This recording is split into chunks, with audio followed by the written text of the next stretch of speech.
Donc, bonjour à tous et à toutes. Et je me remercie d'avoir rejoint de ce webinaire qui est proposé par Via Compétences et les Carifab de Normandie et qui s'intitule Formation à distance, comment accompagner au mieux les apprentis. Donc, ce webinaire s'inscrit dans les cadres de programme de professionnalisation des CFA et nous allons aborder cette thématique très importante aujourd'hui avec plusieurs intervenants qui sont avec nous. Donc, et d'abord, on va aborder en fait sur 3 axes cette thématique. Donc, tout d'abord, les cadres législatifs. Donc, quel cadre régit la formation à distance en apprentissage? Comment proposer des formations à distance en évitant de rupture? Donc, forcément, quand on parle de digitaliser une offre de formation. Et comment accompagner au mieux les apprentis ou mes apprentis dans des modules dématérialisés. Donc, ça, c'est les 3 axes dans lesquels nous allons aborder ces thématiques sur l'accompagnement des apprentis en formation à distance. Donc, pour cela, on a fait appel à des intervenants experts et aussi des témoignages qui vont compléter et nous éclairer sur cette question. Donc, avec moi, on a Christina Nicolas de l'IFA Marcel Sauvage et sa collègue Germaine Dolé. Bonjour Christina et bonjour Germaine. Bonjour à toutes et à tous. Bonjour. On a également Nadine Condémine de l'adresse Auvergne-Rhône-Alpes. Bonjour Nadine. Bonjour. Et nous avons également Laurence Darro et Philippe Détourtien, désolée si je le prononce mal, de l'IFA Val-de-Reuil. Bonjour. Bonjour à toutes, bonjour à tous. C'est le CFA, vraiment, Val-de-Reuil. Donc, ces deux CFA une se trouve à Mont-Saint-Aignan, dans les 76, donc en Seine-Maritime, et le deuxième à Val-de-Reuil, qui est dans les 27, si on a en géographie. Donc, deux CFA de la région Normandie. Donc, juste pour rappel, ce webinaire, elle est construit par Via Compétences et par les Carifab de Normandie. Donc, ma collègue Charlotte Aline Danto de Via Compétences et moi-même, Diana Laurente de Carifab de Normandie. Je suis responsable de pôle professionnalisation et animation. Nous sommes à l'origine de ce webinaire et merci de nous accompagner aujourd'hui. Donc, un petit contexte des sommaires, en fait, on va résumer, on va aborder cette thématique avec tout d'abord un premier contexte de programme de professionnalisation des CFA. On va faire aussi un petit focus sur les cadres législatifs avec une introduction à la digitalisation de l'offre de formation et des témoignages qui vont compléter en fait ce webinaire sur les travaux pédagogiques d'adaptation de l'offre ou sur la mise en place d'une licence professionnelle dans ces cas-là, qui vont appuyer ce webinaire.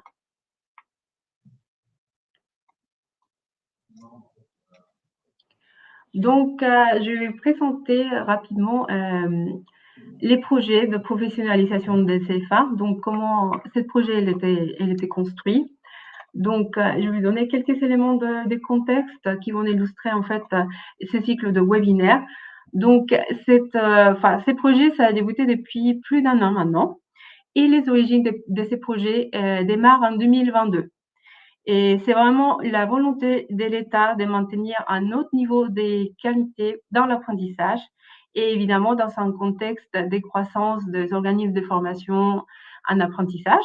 Donc, la mission alternance et accès aux qualifications de la DEGEFP et le réseau des Cariforef se sont posés à la question de l'exercice pour les CFA de ces 14 missions qui l'ont été allouées par la loi à venir 2018. Donc, de façon générale, leur appréhension de ces 14 missions et des besoins qu'il pourrait y avoir en matière d'outillage, d'accompagnement, de professionnalisation. Donc, suite à ça, on a lancé une enquête et les résultats étaient vraiment très marquants sur une forte demande d'accompagnement de ces 14 missions des CFA. Donc, en fait, vraiment, les objectifs, c'est donner aux CFA des outils pour remplir leur mission, rendre visible, excusez-moi, c'est moi qui a avancé un peu plus, rendre visibles et accessibles les ressources et atteindre un socle commun des compétences et des connaissances sur les 14 missions que les CFA ont été confiées. Donc, pour cela, il y a une signature d'un partenariat entre la mission d'alternance et accès aux qualifications, comme j'ai mentionné tout à l'heure, la MAAQ, de la DGEFP et le réseau des Carrefour-F. Donc, on a fait ce programme s'est divisé ou se compose sur 2 axes. Donc, la première, c'est le déploiement d'une plateforme en ligne avec l'outil Geniali. Je ne sais pas si la plupart de vous connaissez, mais c'est une présentation type diaporama interactif avec des kits de ressources animés sur les missions des CFA. Donc, ça, c'est vraiment la première partie. Et la deuxième partie, c'est des webinaires nationaux sur des thématiques et des missions. Donc, chaque Carrefour-F, dans chaque région, il crée des webinaires, des Geniali, et il met des ressources vraiment liées à sa région, donc des spécificités de sa région. Et c'est ça le webinaire, j'insiste, les ressources qu'on a à disposition via Geniali et en complémentarité du webinaire qu'on anime, et notamment ce webinaire qui est animé aujourd'hui dans le cadre de webinaires nationaux. Donc, juste pour rappel, en 2023, on a déjà réalisé 100 webinaires. Donc, les thématiques qui ont été proposées, c'était l'handicap, l'illettrisme, la mixité et la diversité.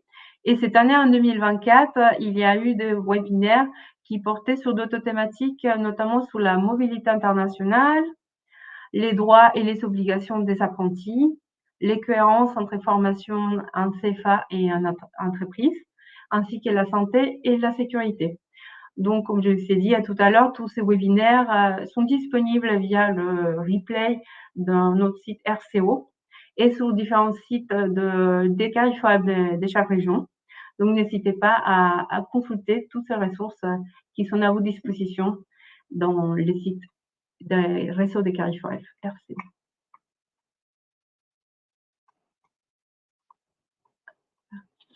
Et juste avant de commencer le vif des sujets, je voulais en fait savoir un petit peu plus sur vous, donc savoir en fait les domaines d'intervention de votre structure et quelle est votre fonction. Donc pour cela, je vais lancer une petite sondage avec 2 questions. Donc la toute première, comme je vous ai dit, les domaines d'intervention de votre structure est-il? Donc je vais lancer les sondages. Vous me dites si vous arrivez à y répondre. Et si vous avez des difficultés, n'hésitez pas à nous le signaler via le chat.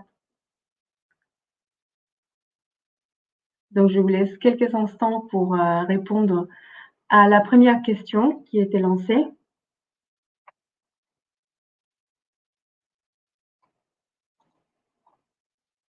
Donc, je vois qu'il y a un bon grand nombre de personnes qui viennent des CFA privés, mais il y a également quelques CFA publics et un autre pourcentage, 3% à peu près des CFA d'entreprises. Donc, je vous laisse encore quelques instants et après, on passera à la deuxième question.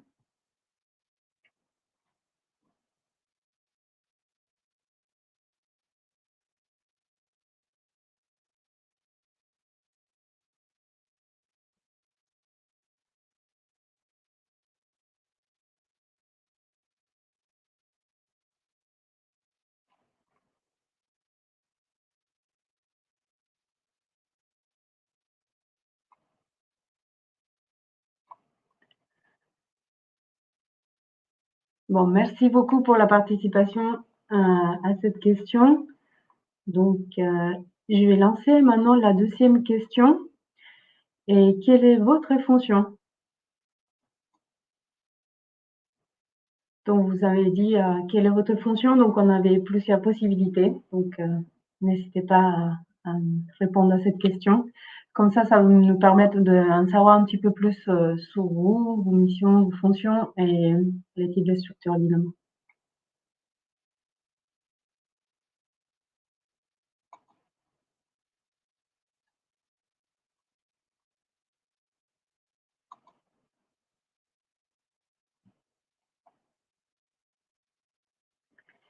Et sans faire exprès, évidemment, j'ai posé une troisième question, mais c'était pour plus tard. Mais bon, c'est pas grave.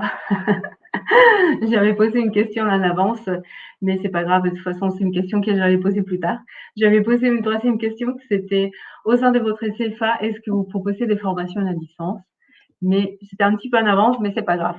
Donc, c'est une question quand même que j'allais poser. Donc, merci beaucoup pour votre réponse.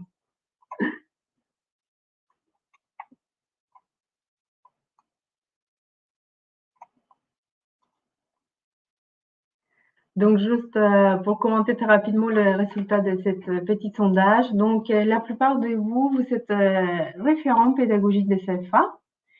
Il y a également un pourcentage de référents apprentissage dans des CFA et juste quelques formateurs, formatrices ou chargés de relations d'entreprise.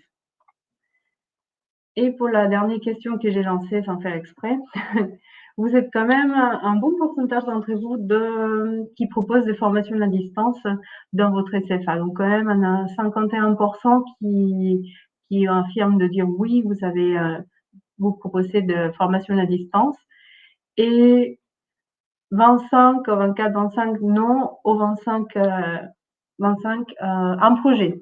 Donc vraiment, ça laisse quand même un bon pourcentage par niveau. Ou sinon, notre partie un projet, donc c'est très intéressant. Bon, merci beaucoup pour avoir participé aux questions. Donc maintenant, je vais passer la parole à Madame Nadine Condemine de la DREP Auvergne-Rhône-Alpes. Merci Madame, c'est à vous. Merci beaucoup. Je vais essayer de ne pas être trop pénible sur ces aspects-là. Vous verrez qu'en réalité, il y a peu de dispositions par rapport à la formation ouverte à distance que je vais dénommer FOAD tout au long de ma présentation. On peut commencer. Voilà. Donc, la FOAD a commencé en fait son entrée dans le Code du travail dans le cadre de la formation continue, dans le cadre d'une loi du 5 mars 2014. Si je vous signale cet élément-là, c'est qu'il y avait déjà pris en disposition que pour remplacer les feuilles d'émargement, on le ferait par le biais d'attestation d'assiduité à titre de pièce justificative. Donc c'est quelque chose qui sera repris logiquement dans le cadre de l'apprentissage. Il a fallu attendre 2 ans pour retomber pour que la question de la FOAD intervienne dans le domaine de l'apprentissage. Cet alignement avait déjà été ouvert au contrat de professionnalisation préalablement. Donc, c'est dans le cadre de la loi dite travail ou encore El Khomri que vous avez sans doute un peu plus en mémoire avec ce type d'appellation. On peut passer la suite. À la suite de cela, en 2017, un nouveau décret du mois de novembre 2017 a établi des éléments relatifs à l'enseignement à distance dans l'apprentissage. Donc, ce décret met en œuvre la possibilité de dispenser en tout ou en partie à distance les enseignements pour les formations par apprentissage délivrées par les CFA, les sections d'apprentissage et les unités de formation par apprentissage, en insérant cette possibilité dans les conventions de création des CFA, des SA et des UFA, et en assurant le suivi et l'accompagnement des apprentis. Dans l'objectif de garantir la qualité de la formation, le décret détermine des modalités et conditions pour permettre à l'inspection de l'apprentissage de donner un avis sur les formations dispensées en totalité à distance. Donc, ces formations totalement dispensées à distance font l'objet d'une demande préalable d'avis pédagogique de cette fameuse inspection par le responsable du CFA, de la SA ou de l'UFA. Cette demande doit préciser les objectifs de la formation, les contenus de chaque enseignement, les méthodes d'appréciation des progressions attendues, le déroulement de la formation, la fréquence et les périodes de regroupement qui seront organisées par le CFA, la SA ou l'UFA. Donc, vous voyez, il y a quand même quelque chose à bien concevoir d'entrée de jeu, puisque voilà, il faut quand même établir un dossier assez conséquent. On peut passer par la suite. Voilà. Je pense qu'on a peut-être sauté. Non. Voilà, tac, tac, tac, tac, non, c'est bien. Donc la suite.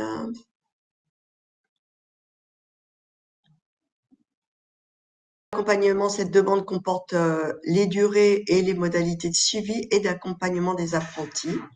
Donc les moyens techniques d'assistance des apprentis, les périodes et lieux de mise à leur disposition pour s'entretenir avec les formateurs en dehors des regroupements, ainsi que les modalités de vérification de leur assiduité et de la réalisation des travaux prévus.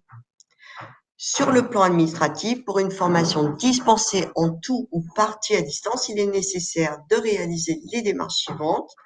Préciser dans les annexes pédagogiques les durées et modalités de suivi d'accompagnement assurées par le CFA auprès des apprentis et prévoir et indiquer dans la convention la mise en place d'un contrôle de la progression des apprentis et de leur accompagnement. Ça, c'est très important. Donc, on peut passer à la suite.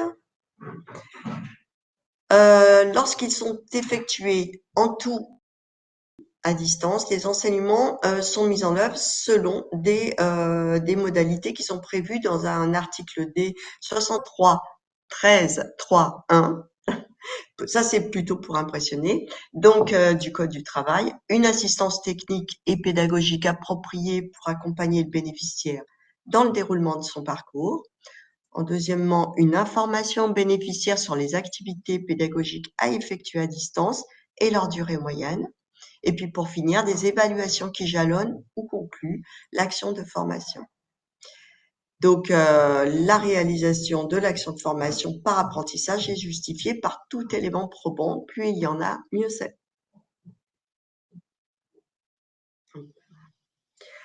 Bien sûr, il y a toujours eu le cas de l'apprentissage à distance pour une personne en situation de handicap. Donc ça, c'est encadré par un article R que vous pouvez voir au niveau du Code du travail. Quand l'apprentissage, donc quand on est dans l'apprentissage le point 1 ou l'apprentissage, bon, l'apprenti en situation de handicap est donc en mesure de suivre l'enseignement en CFA, auquel cas, voilà, il n'y a pas de sujet. C'est sur le deuxième point où l'on va sur un apprenti qui en situation de handicap qui n'est pas en mesure, en raison de son handicap, de fréquenter le CFA correspondant à la formation prévue au contrat. Et dans ce cas-là, il peut être soit amené à suivre cette formation à distance, soit à suivre à distance une formation ou un enseignement pratique et théorique équivalent à celui dispensé dans son centre. Donc, comme vous le savez, ces aménagements sont mis en œuvre par le référent handicap qui est présent au CFA, après avis du médecin traitant de l'apprenti ou du médecin de la MDPH.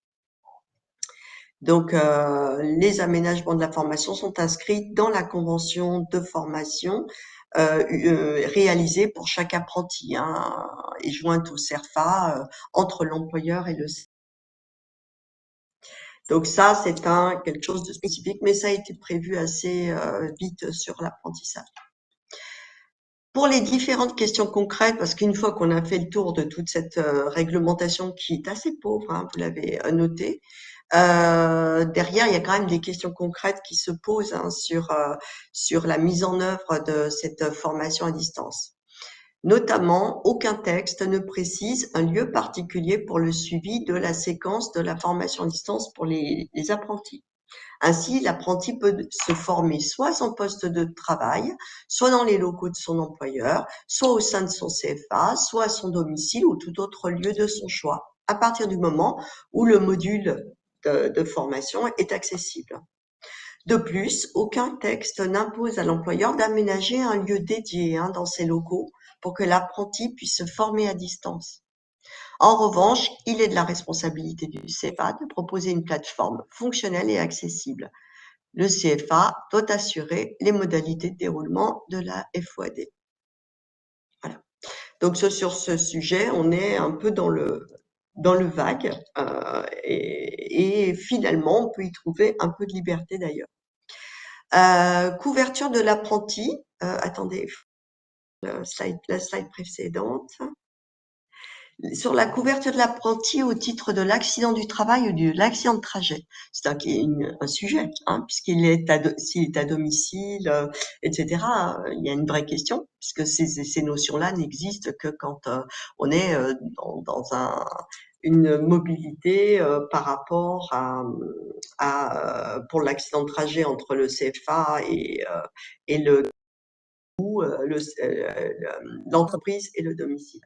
Là, il y a un sujet qui se pose. Donc, selon un article du Code du travail, lorsque l'apprenti fréquente le centre de formation, il continue donc à bénéficier du régime de sécurité sociale sur les accidents du travail et maladies professionnelles, donc dont il relève en tant que salarié. Théoriquement, ce principe devrait être étendu aux séquences de FOAD, quel que soit le lieu où l'apprenti suit la formation. Il n'y a pas de jurisprudence sur ce point. Il n'y a pas de disposition précise dans le Code du travail. Vous savez que dans ce cas-là, on est toujours en attente de jurisprudence si le législateur ne se bouge pas sur ce sujet. Donc, je me suis un peu emballée dans la formulation en disant que le principe doit être étendu aux séquences de FOAD, devrait bien sûr être étendu logiquement, mais après, voilà, on n'est jamais dépositaire de ce que pourrait disposer un tribunal dans un cas d'espèce spécifique.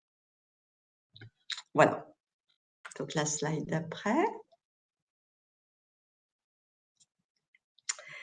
Sur la jurisprudence, justement, on en a une. Donc c'est formidable. C'est un arrêt du tribunal administratif de Toulouse qui date de novembre 2023. C'était sur un sujet, et c'est pour ça que je me permettais au départ d'évoquer la loi de 2014 par rapport au justificatif, c'est que c'était un sujet sur le fait que un centre de formation avait produit pour chaque stagiaire un relevé de connexion qui faisait état, selon lui, d'une date de démarrage de chaque activité et de sa durée, et donc qui topait ses heures de formation. Le tribunal a estimé que ces documents de connexion étaient bien sûr insuffisants dans la mesure où, si cela permettait d'établir que les stagiaires ont pu télécharger des supports de cours, ils ne peuvent pas établir qu'ils ont reçu un accompagnement dans leur parcours de formation. Et aussi, ces éléments-là pouvaient justifier que les stagiaires ont effectivement bénéficié des 150 heures de formation obligatoire.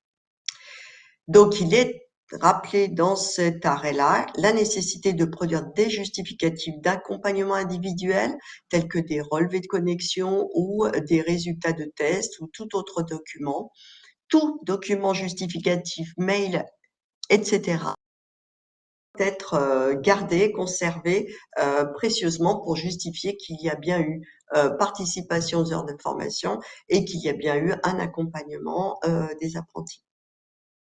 Donc là, il faut vraiment être très scrupuleux sur ces éléments de preuve.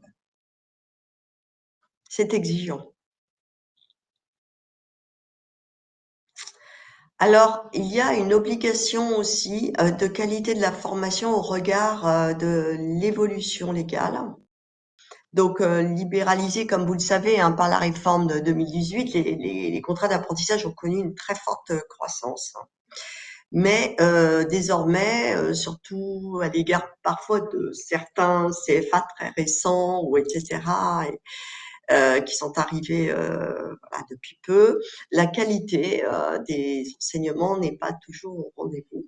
Et des pratiques émergent, douteuses, voire un peu frauduleuses, de la part de certains prestataires de formation. Je suis obligée, voilà, de délivrer des constats qui sont tirés de plusieurs partenaires qui sont sur ce dispositif de l'apprentissage.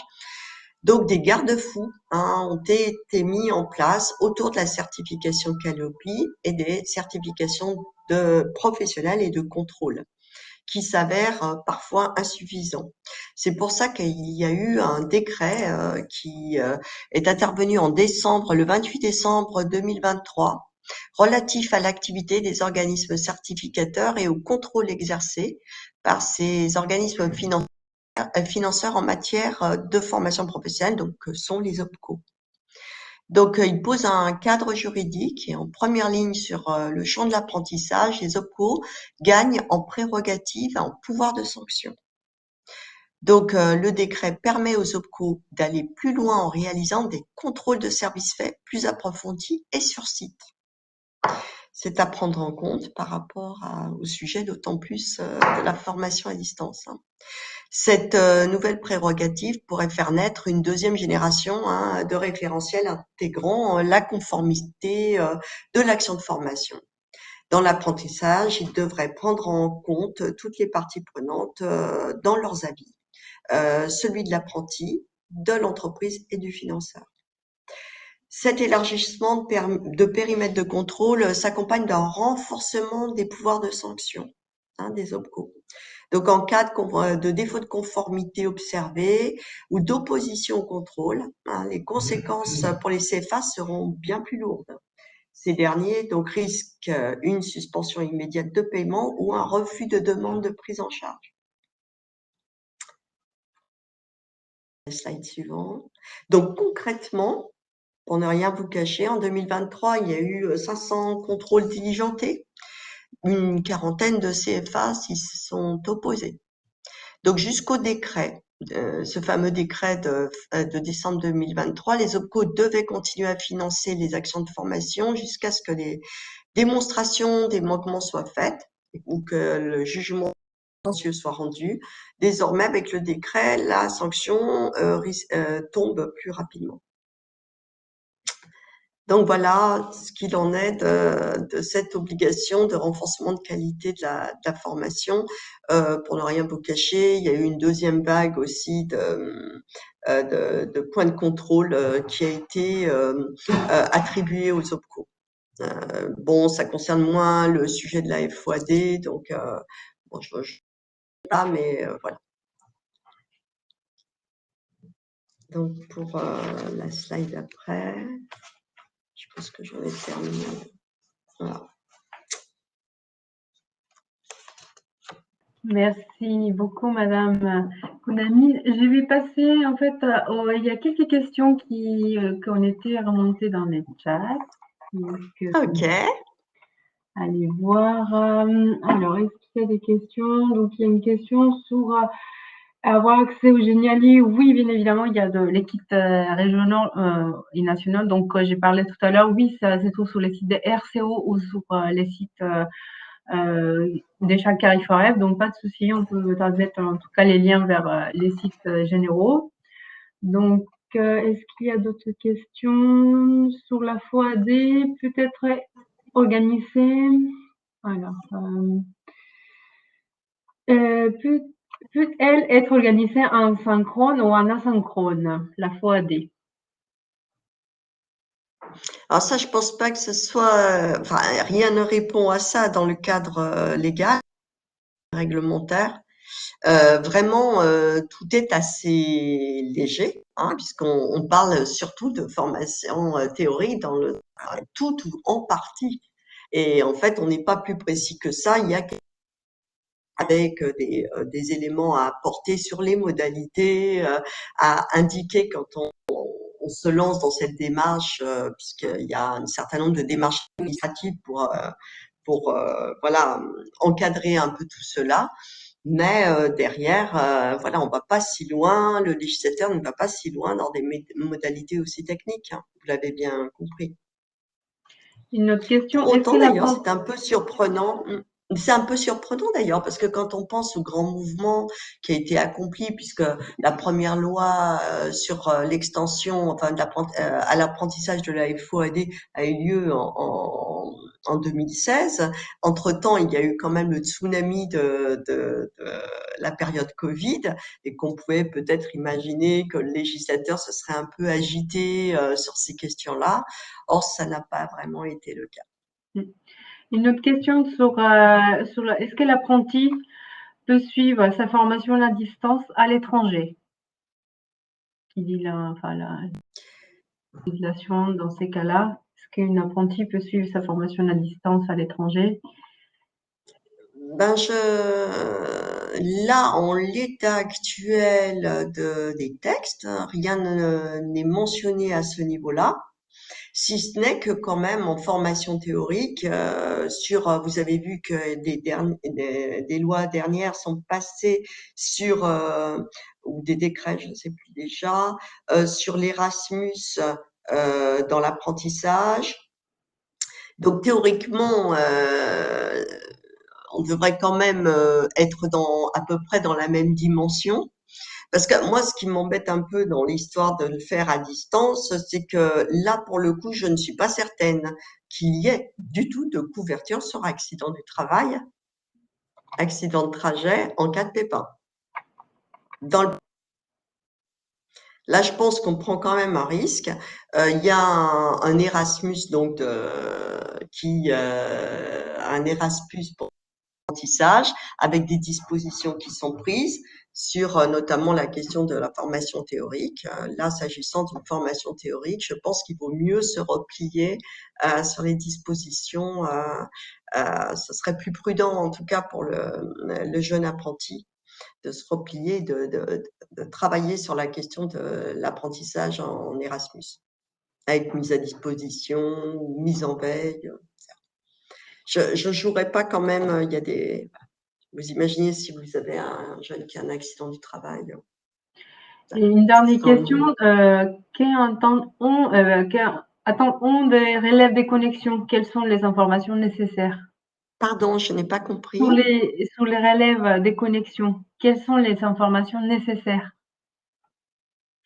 Pour les connexions? Oui. Oui, pour les relèves des connexions, comme vous avez mentionné tout à l'heure, les relèves des connexions. Et quelles sont les informations nécessaires? C'est comme souvent en droit du travail, apporter tout élément de preuve. Des échanges mails, des attestations d'assiduité, créer des temps et des temporalités. Enfin, il faut vraiment construire quelque chose qui garantit, qui permette en fait à un inspecteur de constater que l'apprenti a bien suivi ses 150 heures de formation, qu'elle a bien fait l'objet d'un accompagnement.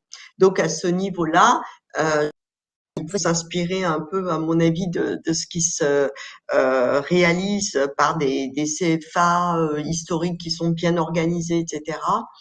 Mais en tout cas, il faut vraiment établir toute une série à mon avis, d'étapes et de formulaires, de choses à prendre en compte. En tout cas, il faut vraiment, vraiment être en mesure de prouver ces 150 et ces actions d'accompagnement. Donc là, c'est à vous de trouver les éléments. La loi ne va pas plus loin que ça. Donc tout justificatif. Et vous voyez que les connexions, voilà, ce que dit le tribunal administratif de Toulouse, c'est que voilà, des attestations de connexion ne sont totalement insuffisantes. On sait très très bien qu'on peut se connecter et puis dormir à côté. Voilà. Merci beaucoup pour ces éclairages, Madame Konami. Je vais passer la parole à Christina Léa, qui va faire une introduction à la digitalisation de l'offre de formation. Merci, Christina. Bonjour à toutes et à tous. Est-ce que tu passes d'abord le sondage? Non, c'est... Je l'ai lancé en avance, donc désolée. D'accord, ok, il n'y a pas de souci. Donc, je peux continuer pour faire un peu la transition avec ce qui a été dit avant par rapport à la question qui a été posée dans le chat, si je veux pas pour tout de suite voir ça. si tout, si on peut faire du synchrone et du asynchrone. Oui, parce que je vais commencer par à répondre à la question c'est quoi la digitalisation de l'offre de formation. En tout cas, ce n'est pas que du distanciel. Donc, quand on pense digitaliser une offre de formation, les stéréotypes qu'on a en tête, c'est tout de suite, tout va se passer à distance. Donc, c'est non, c'est pas que du distanciel. On peut avoir du distanciel et du présentiel quand on pense à la digitalisation d'une offre de formation. Et dans le distanciel, il n'y a pas que du synchrone. Le synchrone a été un mode de survie pendant Covid, puisque on va dire on ne savait pas trop faire autrement, puisqu'on devait se rassurer, être là, puisqu'on a appris les outils sur le tas. Mais lorsqu'un groupe de formation a une journée de formation à distance, envisager qu'ils vont passer 7 heures devant l'écran en mode synchrone, ce n'est pas pédagogique, ce n'est pas bon pour la santé, ni des apprenants, ni des animateurs. Donc oui, distanciel, synchrone et asynchrone, avec toujours garder en tête le public auquel on s'adresse et que si on ne peut pas faire, si on ne doit pas faire 3 heures de distanciel synchrone, par exemple, on peut quand même imaginer qu'on se connecte ensemble au début de ces 3 heures de formation à distance qui débutent pour donner des consignes de travail, qu'on travaille en autonomie et que éventuellement on se revoit pour la fin des 3 heures ou pas. Ce qui fera preuve du distanciel qui a eu lieu, c'est le travail rendu et tout autre faisceau de preuves, comme j'ai vu dans les réponses dans le chat, aussi la connexion, mais la connexion, ce n'est qu'un élément de preuve, le travail rendu, les quiz réalisés, les études de cas, les vidéos regardées, etc., etc. Voilà, ça, je me suis permis pour faire la transition et répondre à la question, est-ce qu'on peut faire du asynchrone? C'est conseillé d'avoir une multitude de modalités. C'est pour ça qu'on parle beaucoup aujourd'hui plutôt de formation multimodale plutôt que du e-learning ou d'autres formules qui ont eu un peu leur succès par des moments. Est-ce que je peux avancer toute seule? Non? Ok, voilà. Donc, c'est le moment du sondage. Et je vous laisse donc répondre à cette question. En allant, il est très important, à droite, vous avez 2 onglets, un onglet qui est marqué chat et un onglet sondage. Il faut répondre dans sondage pour qu'on puisse aussi garder la trace. Donc, puisqu'on vient de parler de traçabilité, ce sera dans les sondages aussi, mais pour les statistiques, ça va être mieux si vous regardez dans sondage et répondre à cette question. Si au sein de vos CFA, vous avez ou non, ou peut-être un projet des formations à distance. Le sondage est lancé, Diana. Oui, en effet, j'avais lancé en avance, sans faire exprès. Donc, on a mis 50% que oui et 25% non ou un projet. Donc, en fait, la moitié oui et l'autre moitié un projet ou non. Après, tu peux continuer, Christina. Il faut continuer? C'est bon? Oui, tu peux continuer. Ok, super. Je regarderai après les questions qui sont dans le chat. Si vous pouvez en relever et les avoir par la suite. Donc là, vous avez compris, je suis Christina Nicolae et je suis passée vite. Je suis la responsable de cellule d'innovation pédagogique de l'IFA Marcel Sauvage. Donc, répondre à la question digitaliser la formation. Effectivement, donc comme je disais, lorsqu'on pense digital, on pense tout de suite outils. Et les outils sont très importants dans la réalisation de la digitalisation de la formation ou des formations ouvertes à distance. J'ai vu que quelqu'un a précisé dans le chat qu'on parlait plutôt de la FOAD. Les outils il faut en distinguer deux choses les concernant. D'abord, bien distinguer le côté technique du côté pédagogique. Concernant le côté technique, il faut que ce soit des outils qui fonctionnent, qui sont soutenus par un bon Wi-Fi dans l'établissement, qui soient un élément qui facilite les apprentissages et pas les retarde. Donc, vous voyez bien de ce que je parle. Pour qu'on puisse parler de digitalisation et de FOAD, il faut que la technique suive et qu'elle ne soit pas un frein, mais un atout du côté des formateurs. Donc, d'un point de vue technique, acheter ou utiliser des outils qui fonctionnent bien et qui sont soutenus par une infrastructure de l'établissement qui fonctionne bien. Je pense ici au Wi-Fi.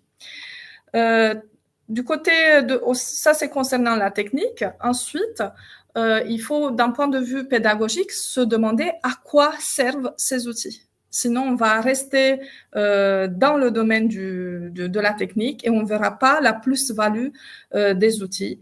Et cela m'amène à parler d'un deuxième volet de la digitalisation qui est l'accompagnement des équipes pédagogiques. Donc, les équipes pédagogiques doivent être accompagnées aussi bien à prendre en main d'un point de vue technique les outils, Pix, Kahoot, HAP, les outils de IA que vous voyez à l'image, Moodle ou autres LMS, pour qu'on puisse arriver au troisième volet, l'ingénierie pédagogique et la construction d'une séquence pédagogique réfléchie. Il faut que le formateur se sente à l'aise avec ces outils d'un point de vue technique. Donc, il faut former les équipes à la technicité des outils. Il faut qu'ils soient très confiants et à l'aise lorsqu'ils utilisent Office, lorsqu'ils utilisent l'IA ou Moodle ou les Open Badges, pour qu'ensuite ils puissent se projeter sur l'utilisation pédagogique de ces outils. Pour cela, donc, le volet accompagnement des équipes pédagogiques est extrêmement important. Donc, on a parlé outils, on a parlé accompagnement des équipes, et on va parler aussi, je me permets d'avancer, parce que c'était cette slide-là, pardon, on va parler aussi ingénierie pédagogique, puisque donc, si la technique est avec nous, si on a fait les bons investissements dans le Wi-Fi, dans la plateforme LMS qui fonctionne bien, qui a une équipe technique derrière, si les équipes pédagogiques sont bien formées à ces outils-là, elles les maîtrisent techniquement, elles ont la réflexion pédagogique de l'intérêt pédagogique de l'outil avec une ingénierie qui va bien. Le troisième volet qui nous importe, c'est l'ingénierie pédagogique au niveau tant d'un programme individuel de formation que de l'établissement.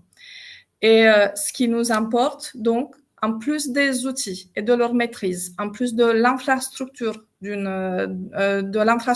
technique de l'établissement qui soutient la maîtrise de ces outils, de l'accompagnement des équipes à la maîtrise technique et à l'accompagnement et à la prise en main pédagogique des outils, c'est l'ingénierie pédagogique et une politique d'établissement qui soutient ces trois volets.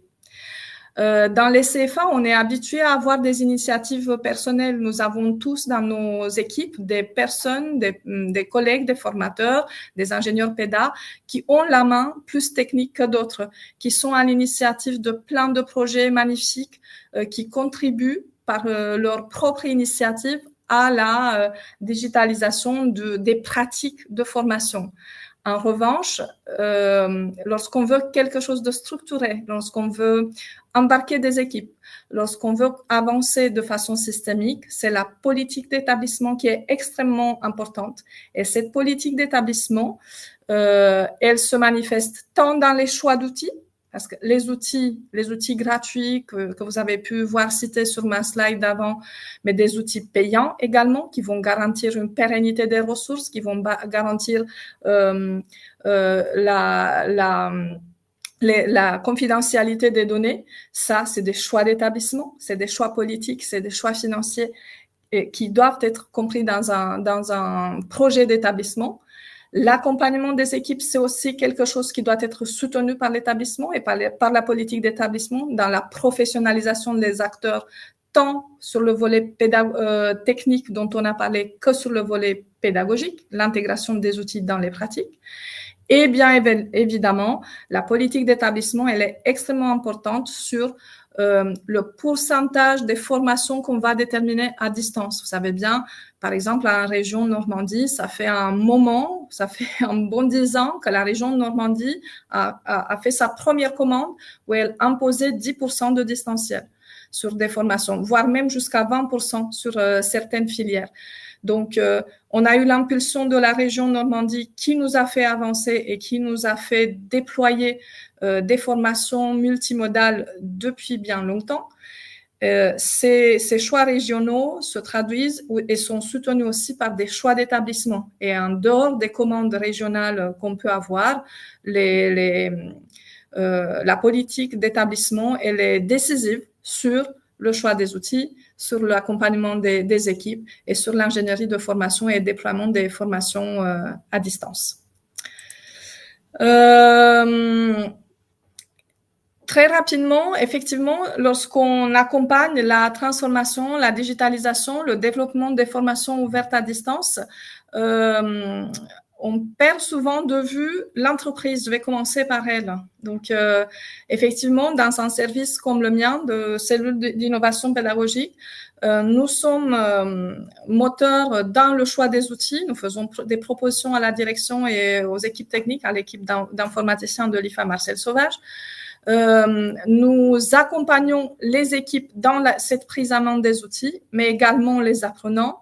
Et de plus en plus, je peux vous dire que ce n'était pas non plus notre réflexe premier, on va vers les entreprises et on les accompagne tant par la diffusion de tutoriels que tout simplement par des présences de notre équipe lors de réunions avec les maîtres d'apprentissage.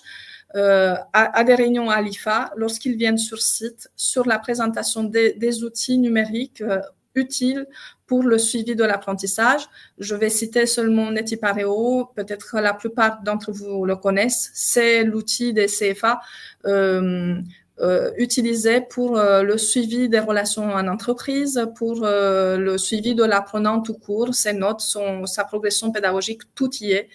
Eh bien, dans notre programme d'accompagnement, les entreprises font partie prenante du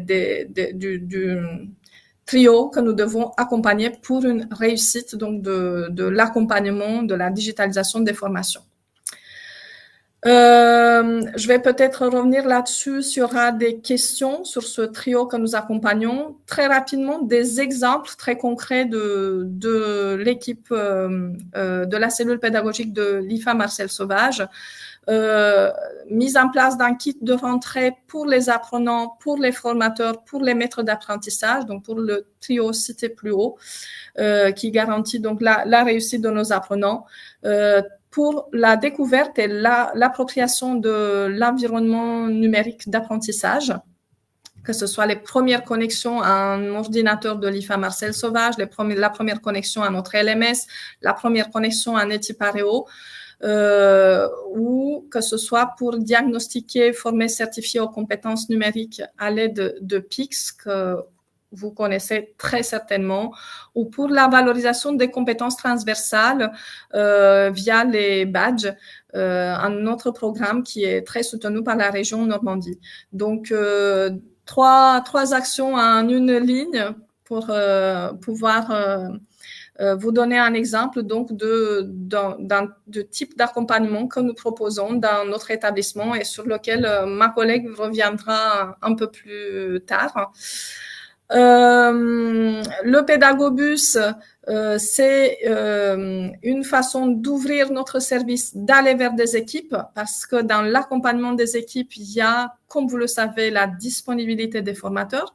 Les formateurs ont des heures de cours, ils ont des visites à faire, ils ont des entretiens à réaliser. Donc, pour proposer des créneaux d'accompagnement aux outils, aux méthodes pédagogiques numériques innovantes, etc., il n'est pas simple de trouver des outils. Nous avons testé toutes les formules, de la pause de 15 minutes à l'atelier de 1h30, 2 heures, demi-journée, 2 semaines, je vais vous montrer tout à l'heure. Et maintenant, cette rentrée, nous avons fait aussi notre nouveau concept, le pédagobus, nous nous sommes déportés dans les filières. Donc, à tour de rôle, des membres de l'équipe vont vers les collègues, sont à disposition dans les filières des demi-journées pour qu'ils puissent accompagner dès que possible sur différentes questions liées à l'urgence de la rentrée. Dernier exemple d'accompagnement, celui-ci donc sur 2 semaines, donc que j'ai évoqué tout à l'heure, accompagnement des équipes pédagogiques sur 2 semaines, je sais pas, une vingtaine d'ateliers, un succès absolu en termes de participation, puisque tout simplement c'était après les examens de bac et de BTS et avant le départ en vacances.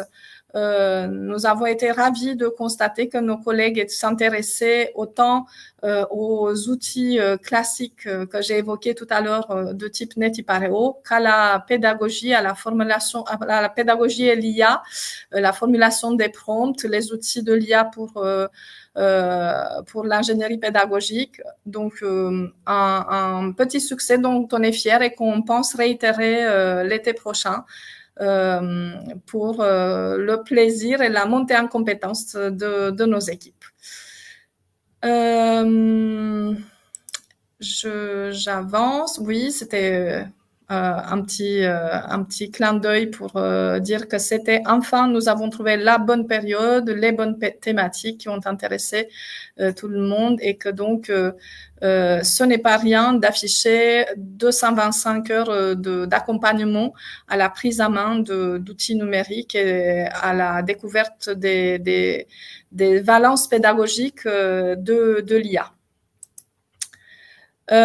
Pour conclure et avant de jeter un coup d'œil dans le chat et voir les questions auxquelles je tenterai de répondre, lorsqu'on parle de digitalisation ou de déployer des formations ouvertes à distance, en premier lieu, c'est la réflexion pédagogique, l'ingénierie. On ne peut pas laisser cela de côté, c'est même le cadre générique qui va donner le succès et la réussite de nos formations.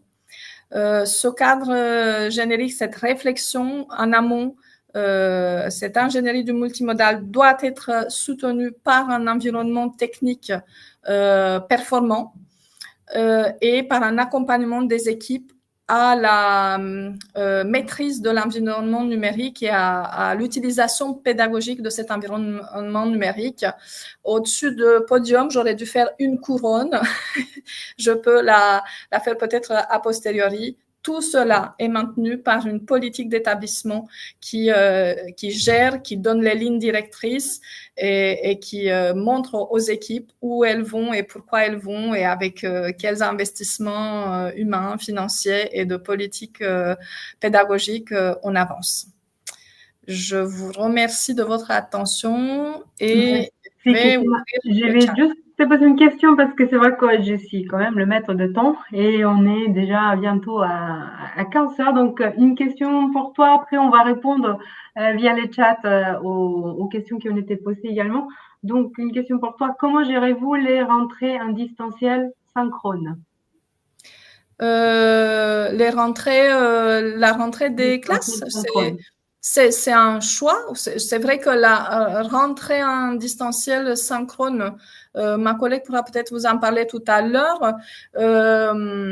Je ne sais pas si je comprends bien la question. En fait, s'il s'agit d'accueillir un groupe en distanciel synchrone, on ne l'a pas encore fait parce que nos formations sont massivement en présentiel. Nous avons jusqu'à 20% de distanciel, sauf la formation de ma collègue dont elle va vous parler tout à l'heure. C'est un choix d'accueillir en classe virtuelle. Je pense que ça se prépare. Je n'aurais pas peur, mais il faudrait qu'il y ait une pertinence pédagogique. Pourquoi faire une rentrée en classe virtuelle? Pour moi, ça veut dire qu'il y a une formation, c'est une formation qui se passe soit entièrement, soit à une grande majorité à distance. Donc, pourquoi pas, envoie des liens de connexion à une classe virtuelle avec tout le matériel, instruction technique nécessaire et ça se fait, pourquoi pas. Je n'ai pas encore testé et je ne sais pas si j'ai répondu, si c'était ça le sens de la question, je suis désolée. Merci. Voilà, il y a des collègues qui disent dans le chat, ça se fait très bien, ça se prépare et ça s'anticipe. Merci, merci beaucoup pour ton intervention. Je vais passer la parole à nos collègues d'EDIFA, CEFA Val de Reuil. Donc, c'est à vous. Vous voulez garder la main? Alors, est-ce que ça fonctionne? Non, non. Je vais défiler sinon. Ouais, je veux bien. Parfait.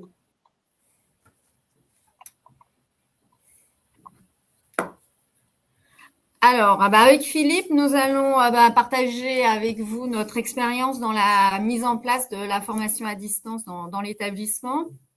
Comme beaucoup d'entre nous, en fait, notre expérience de la formation à distance à grande échelle, en tout cas, débute avec la crise sanitaire et cela va engendrer et a engendré de toute façon des bouleversements au sein de nos organisations. C'était déjà une volonté chez nous d'innover, mais ça a été accéléré en fait par cette crise sanitaire. Donc à partir de 2020, on va commencer à se mettre en ordre de bataille pour justement structurer de façon progressive la FOAD et aller dans un premier temps, en tout cas, vers de la digitalisation de la formation pour accompagner la FOAD. Et c'était aussi une des réponses à la loi de 2018 pour répondre à l'individualisation, en concevant justement des modules de formation en numérique. Ça va nous permettre d'avoir des contenus très différenciés, de pouvoir répondre à des besoins très différents et de ce fait de répondre à l'individualisation des parcours de formation. C'était aussi pour nous, digitaliser. Tout à l'heure, je vous parlais un petit peu de notre public, mais il fallait choisir nos outils et avoir des outils que des grands débutants en fait puissent utiliser. Et en fait, ces outils nous ont aussi par la suite servi dans le sens où ils permettent aujourd'hui, sur les calendriers de formation, de répondre aux besoins de nos entreprises qui vont avoir sur les fortes périodes d'activité parfois leurs jeunes en entreprise. Et puis, en compensation, la formation va se faire sur cette partie-là en distanciel. Tout ça, bien sûr, est avant cadré dans les calendriers de formation. Et puis, je dirais que de toute façon, développer les compétences numériques des apprenants, c'est aussi une de nos missions en tant qu'établissement et l'accompagnement dans la formation. On forme en effet à un métier, mais nos futurs professionnels ont besoin aussi de compétences transversales et de compétences numériques avec l'évolution du marché du travail et puis du quotidien en fait. Alors, sur la slide suivante, la mise en place. Donc, comment est-ce qu'on a mis et structuré la formation à distance? Comme je disais tout à l'heure, on l'a fait de façon progressive, mais ça a demandé en fait de repenser notre organisation et de créer dans l'établissement, en tout cas, 2 services. Donc, une cellule numérique pédagogique et une cellule individualisation. Donc, en fonction, en fait, des organismes de formation, on va avoir des structurations un petit peu différentes. Chez nous, la cellule numérique et pédagogique, en fait, on a des chargés d'ingénierie pédagogique et numérique qui ont pour mission de digitaliser la formation. Cette formation, en fait, ces modules de formation, ils sont conçus par nos propres formateurs. Et pour répondre justement, parce que qui mieux que les formateurs connaissent les profils des publics, donc ils scénarisent les cours pour les adapter au distanciel. Donc, bon nombre de nos modules, par exemple, sont construits, pour rester très concrets, à partir de situations professionnelles contextualisées pour que ça parle en fait aux jeunes. Cette cellule, mais comme le disait aussi tout à l'heure Christina, hein, la formation ouverte à distance nécessite un accompagnement aussi des équipes et notamment des formateurs. Et donc, il y a tout un accompagnement de la part de la cellule numérique et pédagogique auprès de nos formateurs. Et nous avons d'ailleurs mis en place un référentiel de compétences numériques pour engager nos formateurs dans la montée en compétences au fil du temps.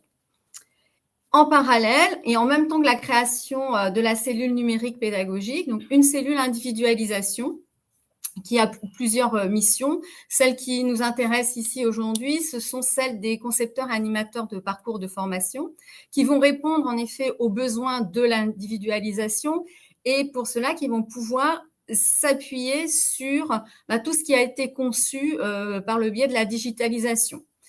Et puis, progressivement, en mettant en place la formation à distance à l'échelle de l'établissement, on s'est aussi rendu compte qu'il fallait coordonner tout ça. Et donc, en 2022, on a créé un poste de coordinateur de la formation à distance.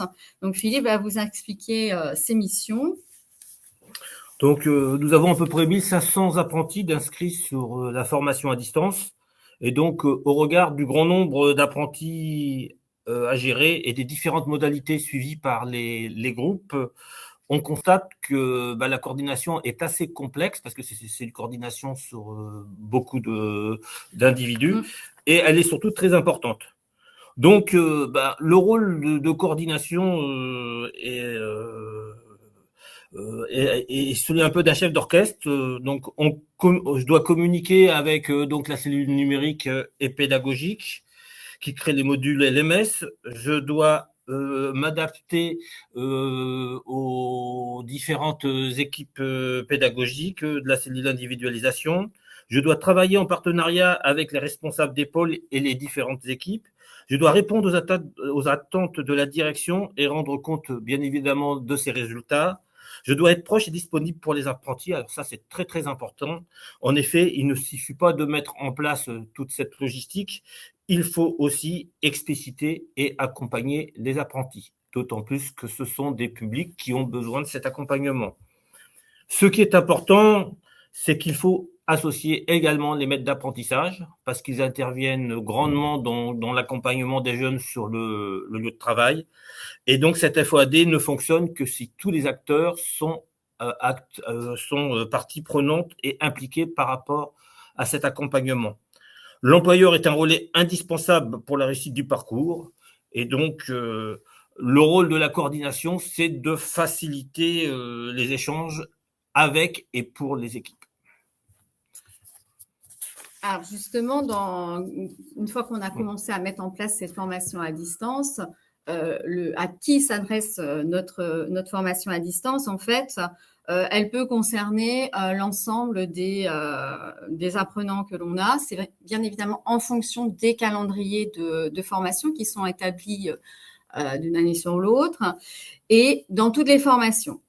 Après, ce qu'on peut dire, en fait, quand même, nous, c'est qu'on a la quasi-totalité de nos formations qui commencent avec un niveau CAP. Donc, on a un public qui est très jeune, qui est souvent très à l'aise, comme je le dis, avec le smartphone, mais un petit peu moins avec l'outil informatique. Un public qui est peu autonome aussi. Et qui va peut-être pas trouver tout de suite un intérêt dans la réalisation du travail en distanciel.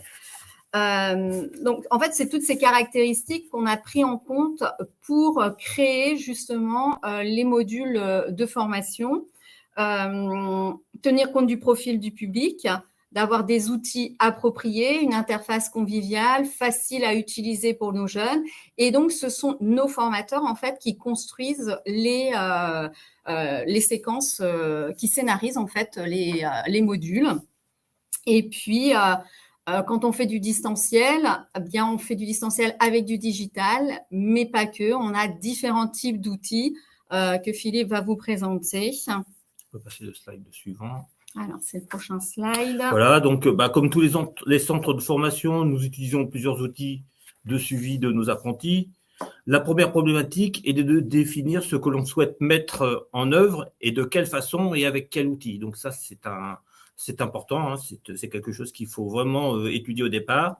Comme on peut le voir sur le visuel, nous utilisons ces différentes plateformes ou outils, donc Moodle, Teams, Electude pour le pôle mécanique, Google Forms, Windows Forms, Padlet, ou tout simplement l'outil bureautique pour monter les dossiers professionnels, les chefs-d'œuvre, les fiches menus.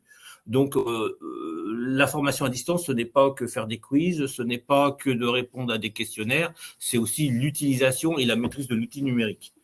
Donc, il est nécessaire de composer avec les outils existants et de les adapter à notre public. Nous avons fait le choix de l'individualisation. Certains groupes utilisent plusieurs modalités de formation à distance, c'est-à-dire qu'on ne se limite pas que sur une plateforme. Certains groupes peuvent avoir 1, 2, 3, voire 4 accès à l'informatique avec des exercices et des outils totalement différents, ce qui augmente la richesse de la maîtrise de ces outils. Sachons bien que la formation à distance n'est pas que du numérique et qu'elle peut faire l'objet d'un aménagement avec d'autres types de formations, en présentiel, distanciel. On peut finalement mixer plusieurs modalités. Alors, sur la slide suivante, tout à l'heure, je vous parlais du calendrier de formation. En fait, chez nous, c'est ce calendrier qui va organiser le temps de formation d'un apprenant.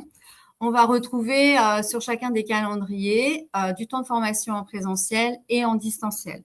Alors, comme je vous le disais tout à l'heure, au vu des caractéristiques de notre public et puis des spécificités métiers, c'est vrai qu'on a un temps de formation à distance qui est réduit dans l'année scolaire. Il peut aller à minima de 7 heures pour une année jusqu'à 35 heures pour certains groupes, en fait. Alors, leur mettre de la formation en distanciel, ça demande en fait de les préparer en amont, en présentiel.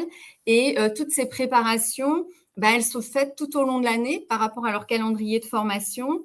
Et par exemple, les premières années, dès qu'ils arrivent, ils vont avoir des modules, des séances de modules de prise en main informatique. Leur positionnement, ils vont le réaliser sur la plateforme LMS. Dans le courant de l'année, ils vont aussi suivre des formations, enfin des exercices qui ont été réalisés par la cellule numérique et pédagogique pour monter en compétences numériques, pour qu'on leur attribue des badges. Et puis, ce qui a été conçu pour le distanciel, en fait, la digitalisation, elle est aussi utilisée en présentiel avec les formateurs, donc pour les acculturer tout au long de l'année. Et puis, les formateurs, en effet, utilisent aussi tout un tas d'applications numériques, justement, pour préparer les apprentis à maîtriser ces outils et les préparer à faire de la formation en distanciel.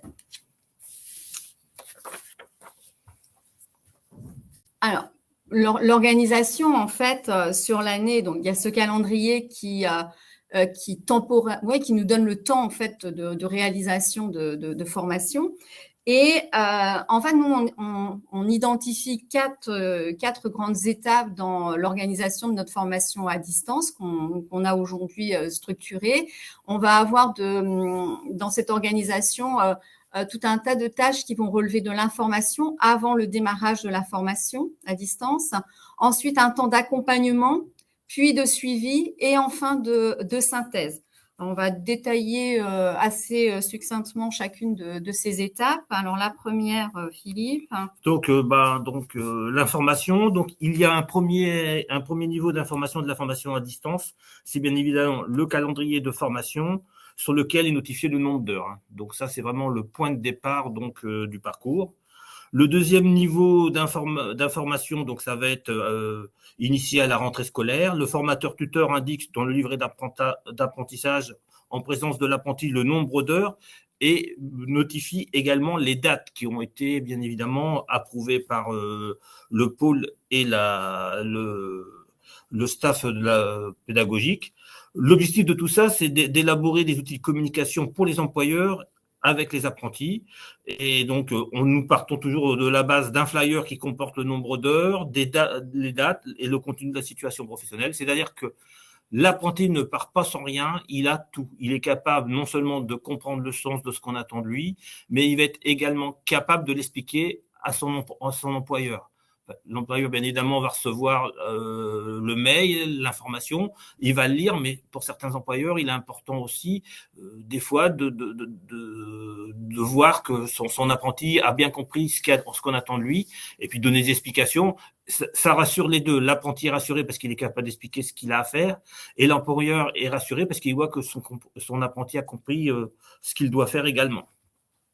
Donc ensuite, avant le démarrage même de l'ouverture, soit de la plateforme ou du travail à distance, donc systématiquement, Philippe co-anime une séance de cours avec le formateur tuteur du groupe pour présenter aux jeunes ce fameux flyer et puis surtout pour leur rappeler les obligations de cette formation, comment est-ce qu'on va s'y prendre, s'ils n'ont pas de matériel, comment est-ce qu'ils peuvent faire, qu'est-ce qu'on va mettre à leur disposition, si éventuellement ça coince au niveau de l'employeur, de revenir vers nous pour voir comment est-ce qu'on va pouvoir aménager la formation pour le jeune. Donc, c'est cette séance de blended learning tout à l'heure que Philippe va vous décrire. Et après cet premier accompagnement, donc, on lance l'ouverture de la plateforme et jusqu'à la fin, il va y avoir un suivi en 2 temps, voire parfois de façon parallèle, pédagogique par les formateurs et administratif et technique plutôt par Philippe. Donc, au niveau du suivi pédagogique, c'est vrai que là, le formateur va plutôt avoir un rôle d'accompagnant, de coach pour, au bout d'une, 2, 3 alternances, voir où est-ce que les jeunes en sont. On refait une séance en collectif, on remotive. Et surtout, ce qui est très, très important, c'est que, au même titre qu'une séance en présentiel, la notion d'évaluation de la compétence, elle est donnée dès le départ, en fait. C'est pas je fais de la formation à distance parce que on m'a dit que je devais en faire, c'est que je vais avoir une évaluation à la fin, mes compétences vont être validées ou au contraire, on va me dire que je dois encore consolider. Mais en tout cas, ça fait partie du parcours de formation. Donc, le suivi, je dirais, administratif débute par l'envoi du premier mail d'information à l'employeur. Donc, dans son mail, on retrouve en fichier PDF joint le flyer et le calendrier et également les consignes pour se connecter. Cela permet donc à l'apprenti d'être capable, même devant son patron, de se connecter et d'aller directement là où on souhaite qu'il aille chercher l'information. Un mail de relance à mi-parcours est prévu. Il est prévu automatiquement, mais il peut être demandé par l'équipe pédagogique et donc il est également envoyé. Par rapport à ce suivi administratif, ce qui est important, c'est surtout d'être actif. Il faut être à l'écoute et il faut savoir donner les réponses à tous les interlocuteurs, que ce soit l'apprenti, que ce soit le patron, que ce soit l'équipe pédagogique. Il faut savoir apporter la réponse. Ça, c'est très important. Ça nous amène ensuite à la synthèse. Donc, la synthèse, pour nous, elle est très, très importante. On a à peu près entre 14 et 15 000 heures de formation à distance qu'on suit sur cet ensemble d'apprentis. Donc, il faut produire des indicateurs facilement lisibles et identifiables et interprétables par les équipes. Donc, il ne s'agit pas de donner plein de chiffres et plein de choses. Ce qu'il faut, c'est du concret. C'est quelque chose où, en peu de temps, on est capable d'apprécier la situation. Donc, pour ce faire, on crée une modélisation qui permet d'agréger les différentes modalités pour obtenir une vue d'ensemble. Et donc, nous, au sein du CFA, nous, on a trouvé que c'était important de valider la réalisation de la FOAD, justement en délivrant donc une attestation de réalisation. Alors, on peut justement passer directement à l'attestation de réalisation, qui n'est pas la prochaine, mais la suivante. Voilà. Donc, ça, c'est quelque chose qu'on a mis en place l'année dernière, qui fonctionne plutôt bien et puis qu'on va pérenniser par la suite. Puisqu'il ne nous reste pas beaucoup de temps, je dirais que on peut peut-être passer peut-être à la dernière diapo. Sur la partie Alors, ici, c'est une diapo qui synthétise un petit peu tous les outils de suivi et de contrôle en 3 temps, en fait, sur la formation à distance, qui reprend d'une autre manière ce qu'on avait vu tout à l'heure. Et en fait, ce qu'il faut dire, c'est qu'à l'arrivée de Philippe, il n'existait rien et il a fallu tout modéliser. Donc, c'est ce qu'on va avoir dans la dernière diapositive. Voilà. Ou l'avant-dernière plutôt. Alors, quelle modélisation? La gestion des différents types de modalités de la FOAD impose une mise en place d'une modélisation.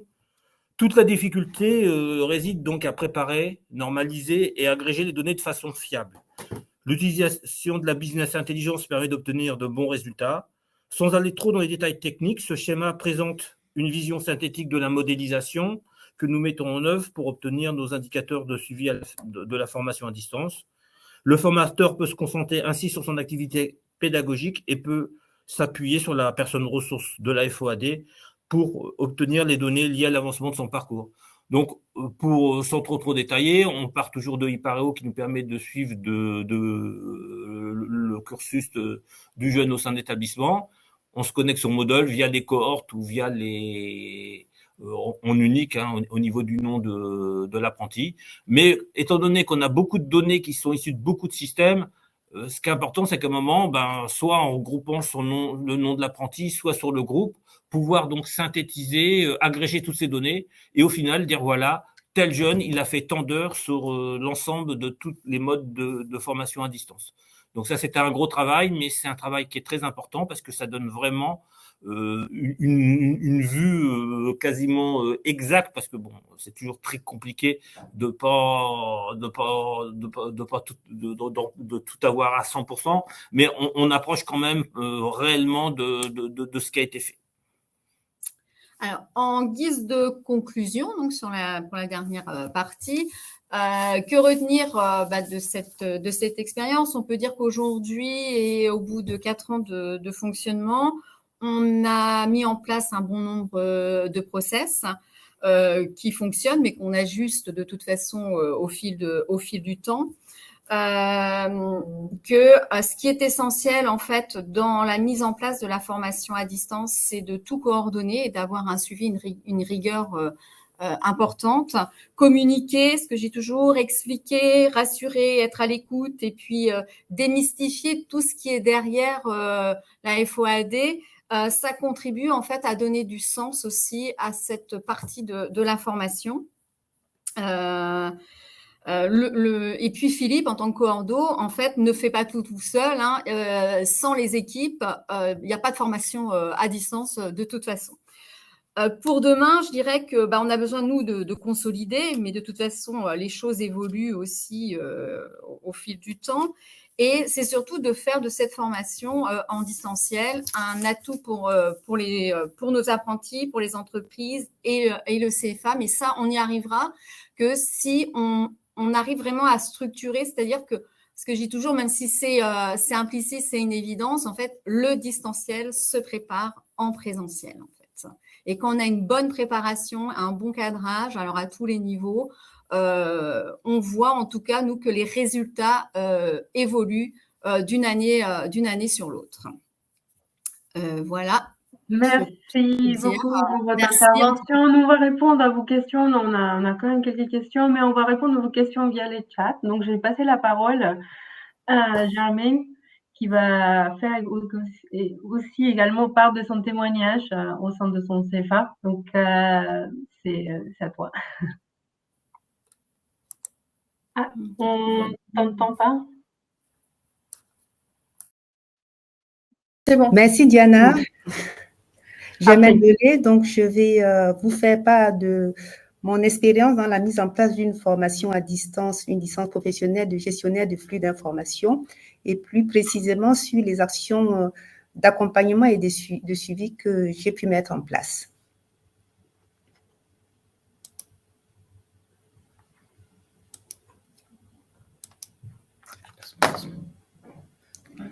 Donc, la licence professionnelle de gestion des flux d'informations est une licence qui est mise en œuvre par le DIFA Marcel Sauvage en partenariat avec le CNAM de Paris et c'est la 41e promotion de cette formation qui a démarré en septembre dernier, sachant que il y a quelques années, cette formation à distance a été mise en place par le CNED et nous avons repris la main pour essayer de mettre en place une formation à distance, voilà, digne de ce nom, je dirais.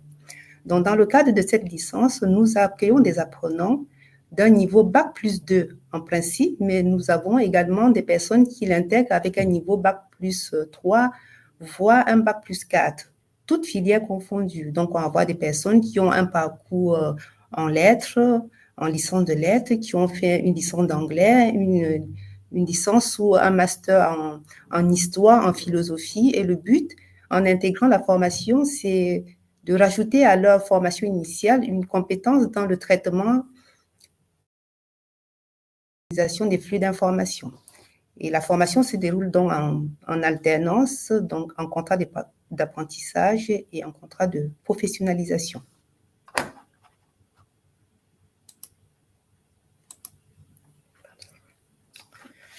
Au niveau de la modalité de la formation, c'est une formation qui se déroule en hybride. Donc, nous avons une partie distancielle et une partie présentielle. La partie distancielle comprend donc des classes virtuelles et nous avons également une partie qui se déroule en auto-formation. Quand j'ai dit auto-formation, il y a aussi des moments où les apprenants sont en groupe pour pouvoir travailler de façon collaborative. Nous avons également des regroupements présentiels ici sur le site à l'IFA durant l'année de formation. Le but de cette modalité, c'est de permettre aux apprenants d'être très régulièrement ensemble, de ne pas être isolés, parce qu'il faut qu'ils aillent jusqu'au bout de leur parcours. Les actions donc d'accompagnement et de suivi qui ont été mis en place visent donc à sécuriser leur parcours pour prévenir le décrochage et les abandons, éviter l'isolement, limiter les ruptures prématurées des contrats d'apprentissage puisqu'ils sont en alternance.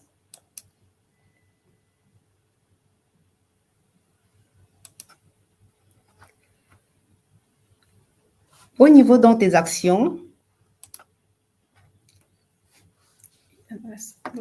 Voilà. C'est bon. Avant le démarrage de la formation, donc, nous envoyons la procédure de connexion aux apprentis et nous leur demandons de tester leur connexion. Le but étant de pouvoir les accompagner en cas de difficulté. Donc, on les accompagne à la prise en main de leurs outils. On leur met également à disposition le guide de l'apprenant pour qu'ils puissent, voilà, avoir une idée de ce qui les attend tout au long de la formation. Ils ont aussi accès à la charte tutorale dans laquelle ils vont retrouver tous leurs droits et leurs devoirs et puis également les obligations qui incombent aux différents tuteurs. Il y a l'assistante pédagogique qui est à leur disposition pour répondre à leurs questions d'ordre administratif. Ensuite, au démarrage de la formation, nous avons donc une classe virtuelle d'accueil, sachant que le recrutement se fait sur l'ensemble du territoire. On n'a pas que des apprentis vivant en Normandie, ils sont dispersés sur tout le territoire. Et donc, la classe virtuelle de rentrée se fait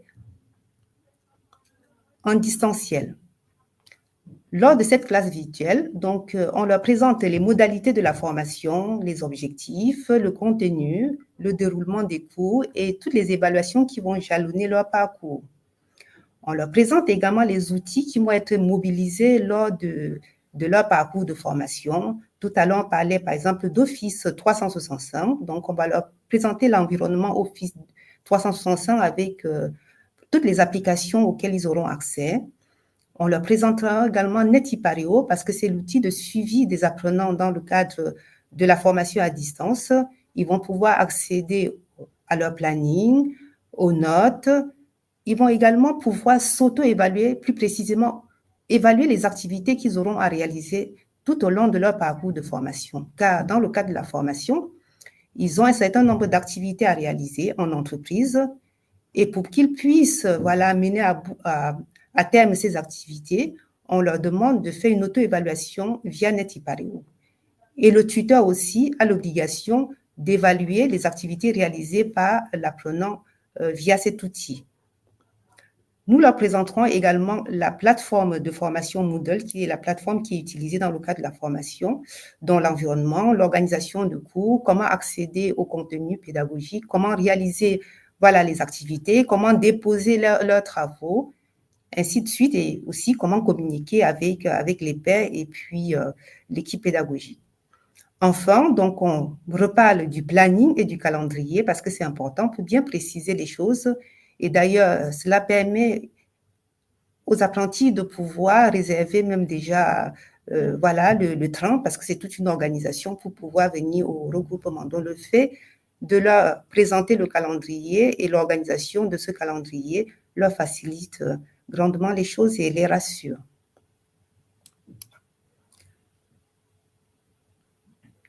Au cours de la formation, donc, chaque apprenti est inscrit sur la plateforme et aux différentes unités de formation. Nous mettons en ligne les activités d'évaluation, nous rappelons les critères d'évaluation et surtout les délais.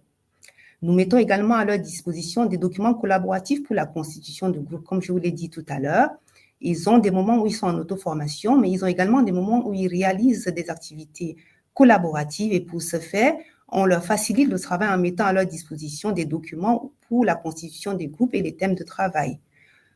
Ensuite, nous organisons également des séances de questions-réponses pour ces travaux collaboratifs, puisque ce sont aussi pour la plupart des travaux tutorés, donc c'est de l'accompagnement. Et pour les travaux auto-formatifs, donc on fait un suivi de la complétude et de la réussite sur la plateforme. On les relance en cas de dépôt, en cas de non-dépôt des travaux, même si les délais sont spécifiés sur le planning, sur la plateforme, on prend quand même le temps de les relancer au cas où ils n'auraient pas dépôt. Et bien sûr, on apporte également des rétroactions apportées formatives sur les travaux qu'ils ont réalisés. L'accompagnement et le suivi de l'apprenti ne se fait pas uniquement en formation, mais également en entreprise. Donc, la relation d'alternance et le suivi des activités est quelque chose d'important.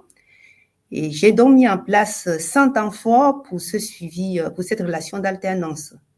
Le premier temps fort, c'est au mois de septembre, lors du regroupement présentiel, parce que le premier regroupement a lieu en présentiel.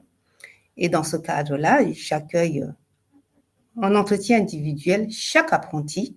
Et c'est l'occasion pour moi d'échanger avec eux sur le démarrage des cours, comment se passent les cours, l'intégration en entreprise. Je profite également de cette occasion pour répondre à leurs questions personnelles et surtout m'assurer qu'il n'y ait pas de frein à ce démarrage. Au mois d'octobre, je le fais actuellement, j'ai un entretien avec tous les tuteurs individuellement. C'est l'occasion pour moi de leur faire un retour de l'entretien individuel que j'ai eu en septembre avec l'apprenti. Ensuite, je présente au tuteur le tableau croisé des contenus, des compétences et des activités que j'ai mis en place. Pourquoi? Tout simplement pour permettre au tuteur et à moi de trouver des activités formatrices pour l'apprenti, des activités que le tuteur pourra proposer à l'apprenti dans le cadre de l'entreprise. Je vais également profiter de cette occasion pour présenter au tuteur le suivi des activités via Netipareo. Comme je l'ai dit tout à l'heure, l'apprenti a déjà eu une présentation de ses activités. Je profite également de cette occasion pour présenter le suivi de ces activités via Netipareo.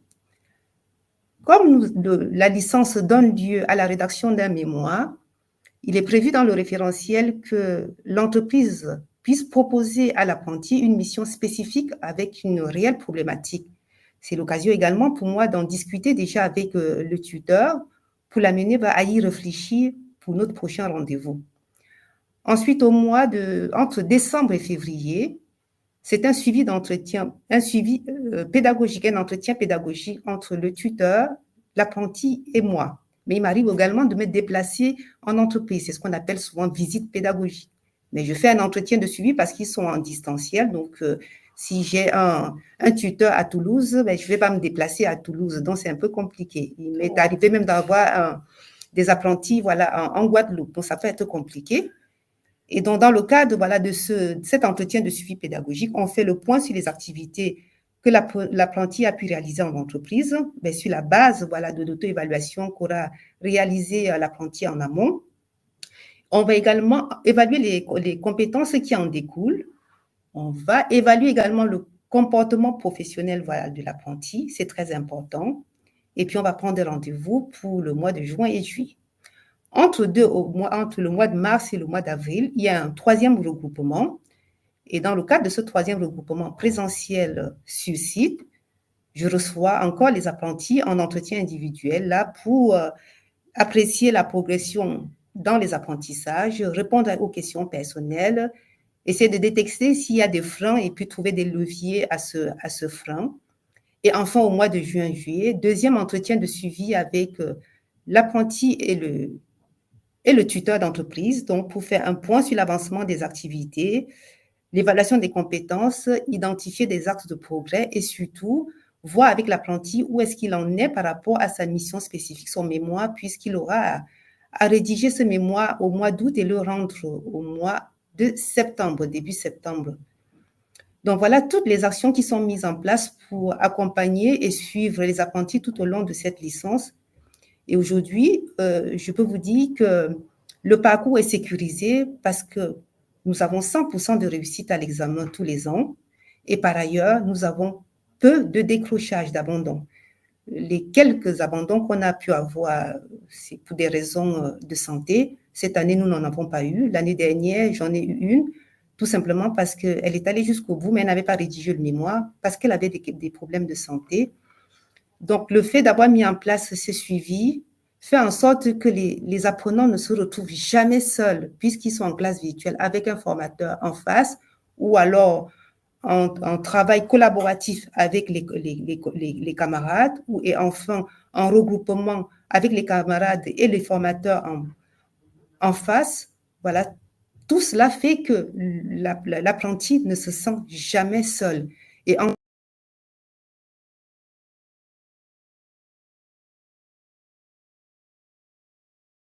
formateur en cas de besoin. Voilà ce que je pouvais vous dire, vous apporter comme retour d'expérience sur la mise en place de cette licence. Merci de votre attention. Merci beaucoup, Madame Nollet. Alors, je vais passer très rapidement à la conclusion. Donc, juste pour rappel, le prochain webinaire, donc, il y aura lieu le 7 novembre, dès 14h à 16h, sur comment accompagner les postulants et rupturants dans la recherche d'employeurs. Et le dernier webinaire de l'année, qui aura lieu le 10 décembre, dès 14h à 16h également, comment accompagner vos apprentis sur les plans social et matériel pour sécuriser leur parcours. Donc, le 7 novembre, c'est un webinaire qui est organisé par nos collègues de Cal5 Pays de la Loire. Et le 10 décembre, c'est nos collègues de Cal5 Occitanie. Donc, bien évidemment, le programme pour 2025, il est encore à venir ou en construction. Et donc, pour petit rappel, donc tous les kits et ressources sont disponibles via le RCO, le site Intercarifref ou Intercarifref RCO. Donc, vous allez trouver les kits sur l'handicap, l'égalité, la mixité et la diversité, la mobilité internationale. Et il y a également des autres ressources à venir, notamment sur les droits et devoirs en tant qu'apprenti, ou la cohérence des formations à distance, l'accompagnement à la recherche d'emploi et les freins périphériques, ainsi qu'accès aux aides. Donc, après, je vous remercie beaucoup pour votre temps. Merci beaucoup aux participants. Donc, n'hésitez pas, pour rappel, les webinaires ainsi que les ressources sont disponibles dans les sites RCO. Et bon, merci beaucoup à tous et à toutes pour votre attention. Diana, si tu me permets, je vais rappeler la journée de l'innovation pédagogique de l'IFA Marcel Sauvage le 15 novembre prochain. Je remets le lien dans le chat. C'est en présentiel et à distance pour tous ceux qui sont intéressés par l'IA et tout ce qu'elle peut faire pour la pédagogie. Vous êtes nos invités à distance ou en présentiel le 15 novembre. Merci beaucoup. Merci beaucoup. Au revoir, à très bientôt. Au revoir. Merci beaucoup.